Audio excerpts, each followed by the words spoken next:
it all began in Elements. My first class in law school was Elements. And Elements, which is a basic course taught at the law school. What was the most terrifying moment of 1L year?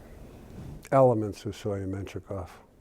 We learned about legal jurisprudence, the philosophy, politics, psychology, and economics. I took Elements with Ed Levy. It just struck me that I was dealing with a former attorney general, and the idea of kind of thinking about the law in a more macro way. It dawned on me all of a sudden one morning, sitting in Elements of the Law, that all of a sudden I was thinking like a lawyer.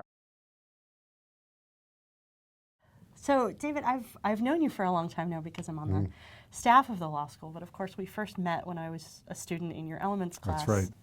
This course has been copied at a lot of other law schools, but a lot of them put a title on it and a subject matter on them, either something like law and philosophy or a jurisprudence, introduction to jurisprudence kind of course. And when the course was conceived by Ed Levy in the 30s, they resisted those kinds of labels, in part because they really wanted to think of it as very much interdisciplinary and cross-disciplinary.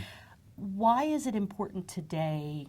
Is it important today to keep it from being a pure jurisprudence class? Is it still as interdisciplinary as it was? Yes, I don't see it as specifically a jurisprudence class or a philosophy class at all. I mean, there are bits of philosophy in it, but there are lots of other things too. There's some economics in it. There's some political theory. There's some cognitive psychology in it. There's some history in it. There are many interdisciplinary elements in it, even in some ways a little bit of literary theory when we talk about interpretation. So I really would resist the effort to try to pin it down to some subject area. It enables people to see, students to see, really right at the beginning of their law school careers, that a lot of these issues we're puzzling about and worrying about and trying to solve when we do law. A lot of these issues have been around, not just for decades, not just for centuries, but literally for millennia. We're worrying about some of the great issues that people have worried about over time, and they're right there in the law that you're going to be studying. And I think it's important for people to have that perspective on their legal education, and actually a good thing for them to have it when they're just starting out. So one of the things, I get a lot of questions from prospective students too, especially as an alum of the law school, and one of the things I always say is that Elements is the course that you take first but understand last. And I think it's interesting to think about how it's possible for students to understand that sense of millennium perspective on the law before they've actually learned any law. How do you approach the course knowing that the students aren't going to understand for a long time the issues that you're trying to teach them right then? Right. Well, one thing I do is to tell something that sort of passes for a joke among law professors, although it's not really much of a joke, which is no course should be taught before the third year. But there's a sense in which it's true that you don't understand anything until you understand everything, and then things come together for you. And I think that's what you're describing, Marcia, about Elements, and I think that's true. So I try to warn students about that.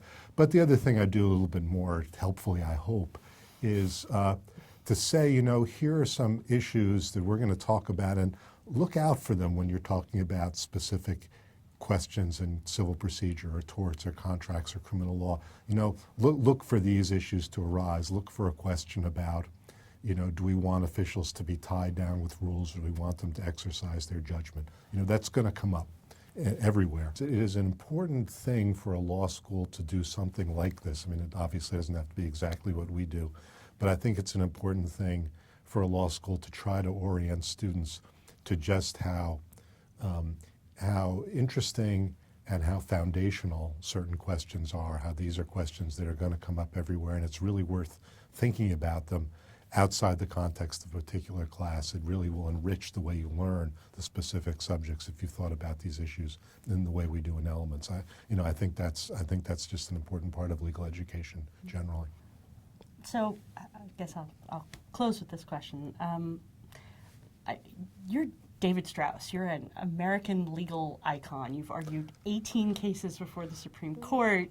You've written some of the most influential articles in law, and you're going to sit there and you're going to get embarrassed by this. But yes, I'm very embarrassed by this. It's all true. I mean, you're David Strauss.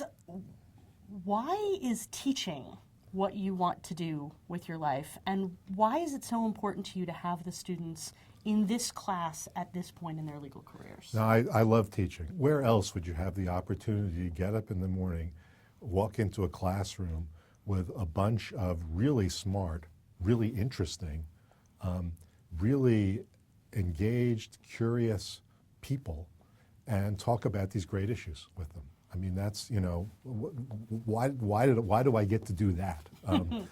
And I say this in class often at the end of the class, I mean, and it's true, that it's a privilege to be able to talk about these, you know, these enormously important issues with people like my students.